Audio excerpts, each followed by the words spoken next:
ঝড়ে বিধ্বস্ত হাইলাকান্দি। প্রচণ্ড ঝড়ে তছনছ হয়ে গেল হাইলাকান্দি জেলার বিস্তীর্ণ এলাকা। রবিবার গভীর রাত থেকে শুরু হওয়া ঝোড়ো হাওয়া ও বজ্রসহ বৃষ্টিতে ব্যাপক ক্ষয়ক্ষতির মুখে পড়েন সাধারণ মানুষ। জেলার একাধিক এলাকায় ঘরবাড়ি, দোকানপাট এবং গাছপালা ভেঙে পড়ার খবর পাওয়া গেছে। ঝড়ের তাণ্ডবে বহু কাঁচা ও টিনের বাড়ির চাল উড়ে গেছে, উপড়ে পড়েছে বড় বড় গাছ। রাস্তার উপর গাছ ভেঙে পড়ায় বেশ কিছু স্থানে যান চলাচল ব্যাহত হয়েছে। সবচেয়ে উদ্বেগজনক বিষয় হল বিভিন্ন এলাকায় বিদ্যুতের খুঁটি ভেঙে পড়েছে এবং ছিঁড়ে গেছে বৈদ্যুতিক তার। অনেক জায়গায় ওই ছেঁড়া তার রাস্তার মাঝখানে ছিটকে পড়ে থাকায় চরম আতঙ্কের সৃষ্টি হয়েছে স্থানীয়দের মধ্যে। দুর্ঘটনা এড়াতে মানুষকে সতর্ক থাকতে প্রশাসনের পক্ষ থেকে আহ্বান জানানো হয়েছে। ঝড়ের পর থেকেই জেলার বহু এলাকায় বিদ্যুৎ পরিষেবা সম্পূর্ণভাবে বন্ধ রয়েছে, ফলে অন্ধকারে রাত কাটাতে বাধ্য হয়েছেন হাজার হাজার মানুষ।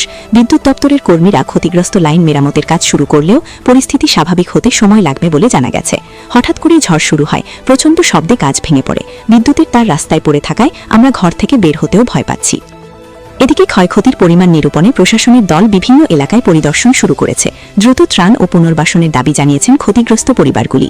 ঝড়ের এই আকস্মিক তাণ্ডবে হাইলাকান্দি জেলায় স্বাভাবিক জনজীবন কার্যত বিপর্যস্ত হয়ে পড়েছে।